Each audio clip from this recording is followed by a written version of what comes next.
Los superjuguetes cuando llega el invierno, de Brian Aslis. Los superjuguetes cuando llega el invierno. En el jardín de la señora Swinton no siempre era verano. Había salido a la ciudad abarrotada de gente con David y Teddy para comprar un VRD de Euro Invierno. Ahora los almendros estaban desnudos de hojas. Sus ramas estaban cargadas de nieve. La nieve no se fundiría mientras el disco estuviera en funcionamiento. Al igual que en las falsas paredes y ventanas de la casa simulada de los Swinton, la nieve siempre permanecería amontonada sobre los antepechos de las ventanas. Los carambanos que colgaban de los canalones nunca se fundirían mientras el disco estuviera en funcionamiento. El gélido cielo azul invernal nunca cambiaría mientras el disco estuviera en funcionamiento. David y Teddy estaban jugando junto al helado estanque decorativo. Su juego era sencillo. Se deslizaban desde los lados opuestos del estanque y casi se rozaban al cruzarse. Siempre era motivo de risa para ellos. «Esta vez casi te he tocado, Teddy», gritó David. Mónica les observaba desde la ventana de la sala de estar. Aburrido por su juego repetitivo, desconectó la ventana y dio media vuelta. El criado sintético salió de su gabinete y preguntó con voz grave si podía hacer algo por ella. «No, gracias, Jules. Siento que todavía esté abatida, señora». «No es nada, Jules. Lo superaré». «¿Quiere que le pida a su amiga Dorabel que venga?» «No es necesario». Henry Swinton había equipado al criado hacía poco con una actualización. Había afectado a su deambulación, que ahora era menos segura. Le proporcionaba un aspecto muy realista de anciano y no lo había corregido. Ahora hablaba de una forma más humana y a Mónica le gustaba más. Llamó a Henry por el ambiente. Su rostro apareció en el globo, sonriente. «Hola, Mónica. ¿Cómo va todo? Parece que la OPA saldrá adelante. He de hablar con Brunswick dentro de 9 minutos, hora oficial del este. Si llegamos a un acuerdo, Cintiania se convertiría en la mayor empresa de productos sintéticos del planeta, más poderosa que cualquier otra empresa de Japón o Estados Unidos». Mónica escuchaba con atención, aunque comprendió que su marido estaba ensayando el discurso que iba a endilgar a Brunswick. «Cuando pienso en nuestros inicios, Mónica, si el trato se cierra, yo bien seré 300 millones de monos más rico, y he trazado grandes planes para nosotros. Nos mudaremos a un lugar mejor, venderemos a Teddy y a David, los sustituiremos por sintéticos de última generación, compraremos una isla». «¿Llegarás pronto?», la pregunta interrumpió la cháchara entusiasta de Henry. «Ya sabes que esta semana he de estar fuera», dijo con cautela. «Espero regresar el lunes». Mónica cortó la comunicación. Sentada en su silla giratoria con las manos enlazadas, captó un movimiento con el rabillo del ojo. David y Teddy seguían patinando en el estanque, lanzando grititos de júbilo. Tal vez continuarían así eternamente. Se levantó, abrió la ventana, les llamó. «Entren, niños, suban a jugar a su habitación». «De acuerdo, mamá», gritó David. Bajó del estanque helado y se volvió para ayudar a su torpe amigo. «Estoy engordando, David», dijo Teddy y rió. «Tú siempre has estado gordo, Teddy. Por eso me gustas», dijo David. «Te haces muy mimoso». Entraron corriendo por la puerta principal, que se cerró a sus espaldas. Subieron al cuarto de los juguetes fingiendo regocijo. «Te ganaré», gritó David. Eran tan infantiles, Mónica les vio desaparecer escaleras arriba con cierta melancolía. El reloj de Ambient dio las 5 y se conectó. Mónica se volvió hacia el aparato y no tardó en entrar en la red. En todo el planeta, otras personas, sobre todo mujeres, empezaron a hablar de temas religiosos. Algunas enviaban sus pensamientos electrónicos en papel, otras exhibían fotomontajes que habían compuesto. «Necesito a Dios porque estoy sola con mucha frecuencia», dijo Mónica a la multitud de receptores. «Mi bebé murió, pero no sé dónde está Dios. tal vez no visitas ciudades. Llevaron las respuestas y llovieron muchas. ¿Estás tan loca como para pensar que Dios vive en el campo? Si es así, olvídalo. Dios está en todas partes. Dios se encuentra a tan solo a una oración de distancia, vivas donde vivas. Pues claro que estás sola. Dios es un concepto inventado por un hombre desdichado. Empieza una nueva vida, querida. Consulta las neurociencias. Dios no puede ponerse en contacto contigo porque tú pienses que estás sola. Meditó en las respuestas, las grabó durante 2 horas, después desconectó el ambiente y se sentó en el sillón. El silencio también reinaba en el piso de arriba. Un día, había decidido llevaría a cabo un análisis de todos los mensajes recibidos. Una síntesis sería valiosa. Compondría una producción de los resultados. Su nombre sería popular. Se atrevería a caminar por las calles con un guardaespaldas. La gente diría: «¡Caramba! Es Mónica Swinton». Despertó de su fantasía. ¿Por qué estaba David tan silencioso? David y Teddy estaban echados juntos en el suelo de su habitación, mirando un videolibro. Reían de las travesuras de los animales animados. Un elefantito regordete con pantalones a cuadros no paraba de caer sobre un tambor que rodaba calles abajo hacia un río. «Ir a parar ese río, dice tarde o temprano», dijo Teddy entre risotadas. Los dos alzaron la vista cuando Mónica apareció. Se agachó, cogió el libro y lo cerró. «¿Aún todavía no se cansan de este juguete?», preguntó. «Hace 3 años que lo tienen. Deben saber con toda exactitud lo que va a pasar a ese estúpido elefante». David agachó la cabeza, aunque estaba acostumbrado a la desaprobación de su madre. «Es que nos gusta ver lo que va a pasar, mamá. Apuesto a que si lo miramos otra vez, Ellie irá a parar al río. Es muy divertido». «Pero no lo miraremos si tú no quieres», añadió Teddy.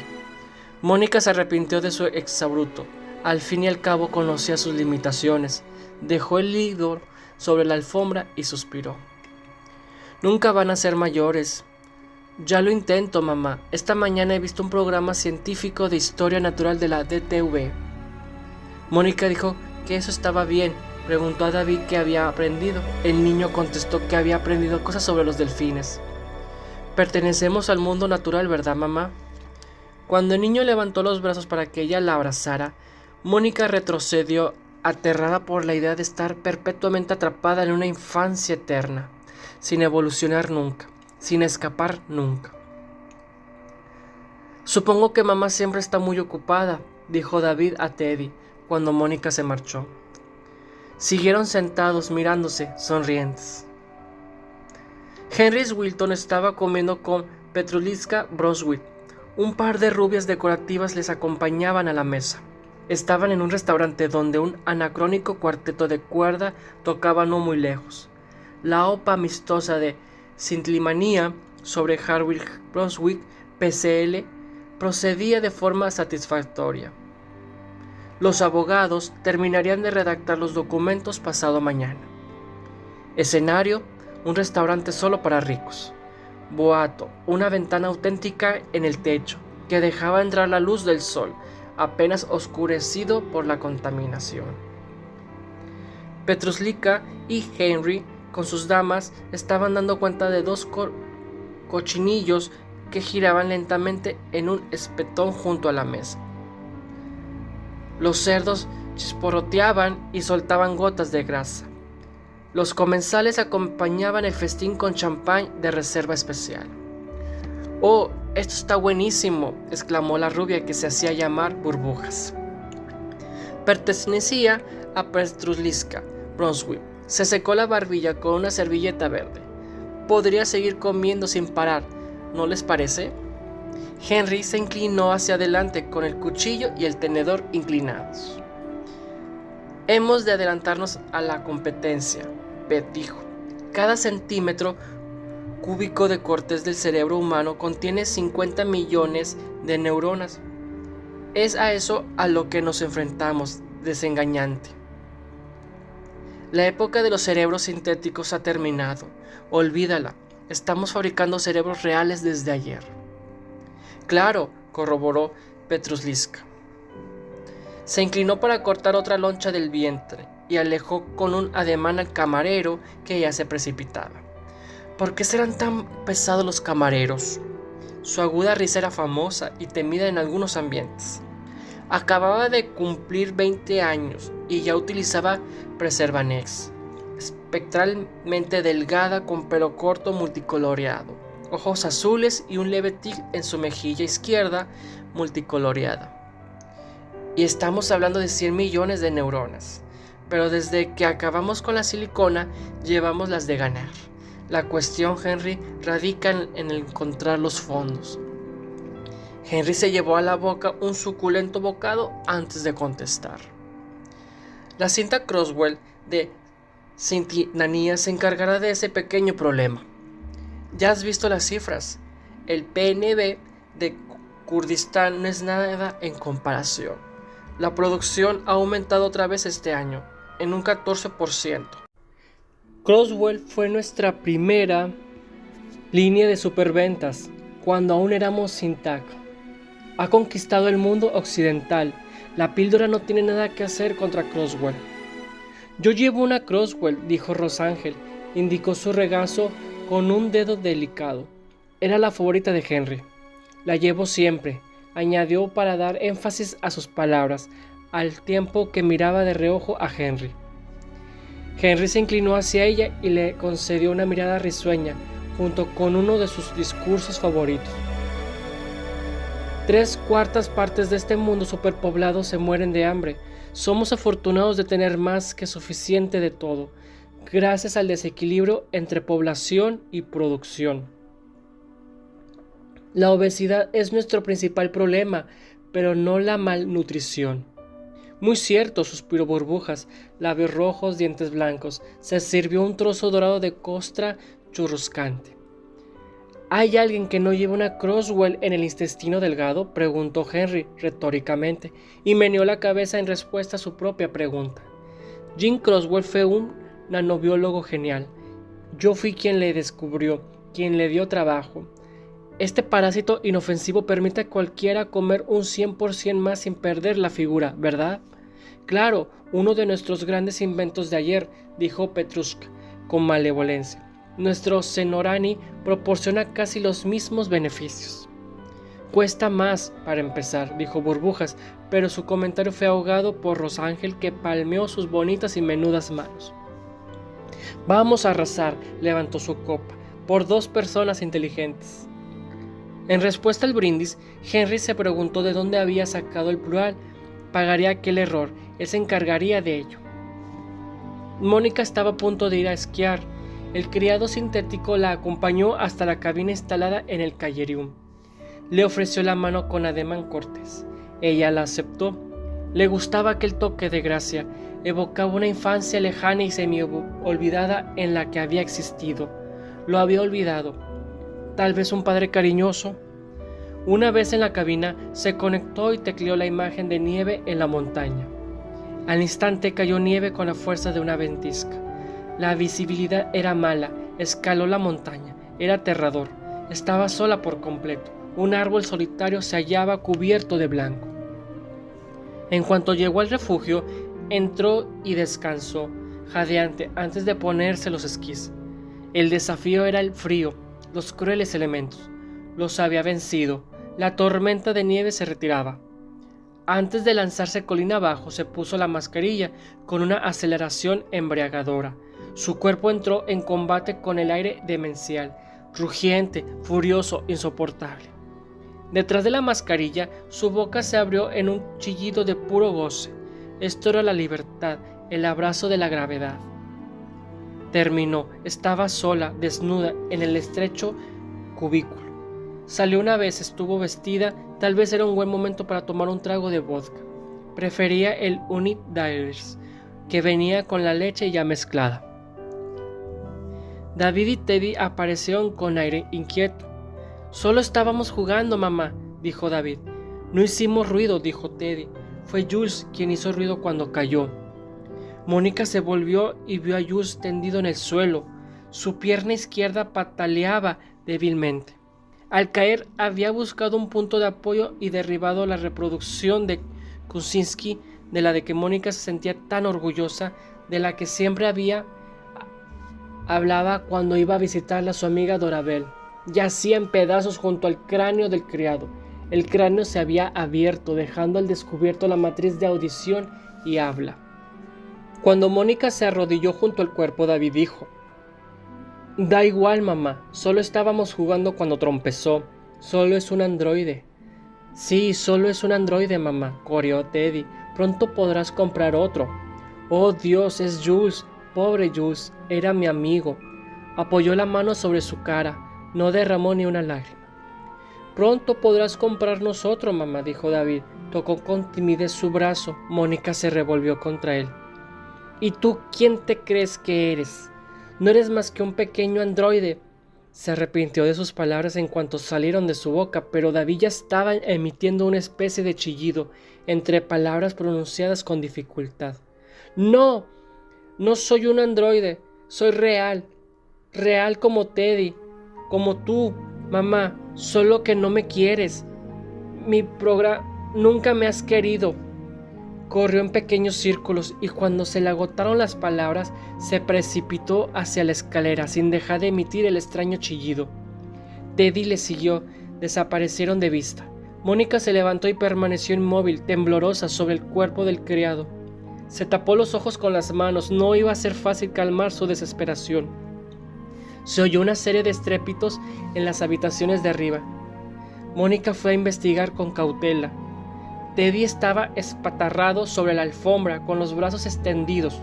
David se había arrodillado sobre él, después de abrirle la barriga, y estaba investigando el complejo mecanismo de su interior. Teddy advirtió la mirada horrorizada de Mónica. «No pasa nada, mamá. Le he dado permiso a David. Estamos intentando averiguar si somos reales o solo...».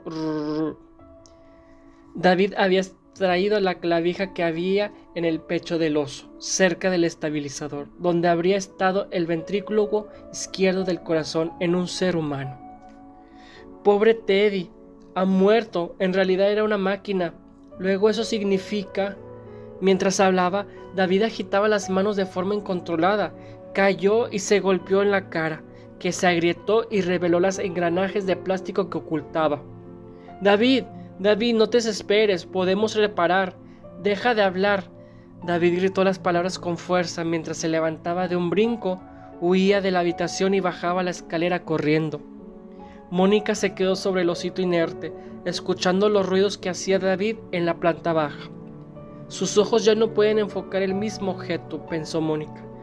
Su carita está destrozada. Se acercó a la escalera temorosa. Tenía que llamar a Henry y pedirle ayuda. Henry debía volver a casa. Sonó un intenso chisporroteo de electricidad, luz cegadora, oscuridad. ¡David! Pero se estaba cayendo. David había atacado el centro de control de la casa, lo había arrancado de la pared en un acceso de furia y desesperación. Todo dejó de funcionar. La casa desapareció y con ella el jardín. David estaba de pie en mitad de una estructura esquelética de andamiaje conectado con cables, empotrado de cualquier manera en bloques de ladrillo de cenizas. Había cascotes a sus pies. Un humo acre flotaba al nivel del suelo. Tras un rato de absoluta inmovilidad, David avanzó a través de lo que había sido la casa, lo que había sido el jardín nevado, donde había jugado tan a menudo con su amigo Teddy. Se detuvo en una callejuela en un mundo desconocido. La vieja acera estaba resbaladiza, crecían malas hierbas entre las losas. Los restos de una época anterior estaban esparcidos a sus pies. Pateó una lata aplastada con la etiqueta Coca-Cola. Una luz mortecina se imponía a todo. El día de verano estaba llegando a su fin. No veía con claridad, pero vislumbró con el ojo derecho una rosa enfermiza que brotaba junto a un muro de ladrillo derrumbado. Se acercó a la planta y arrancó un brote. Su belleza y suavidad le recordaron de nuevo a mamá. «Soy humano, mamá», dijo al cuerpo caído de su madre. Te quiero y me siento triste como la gente real, así que debo ser humano, ¿verdad?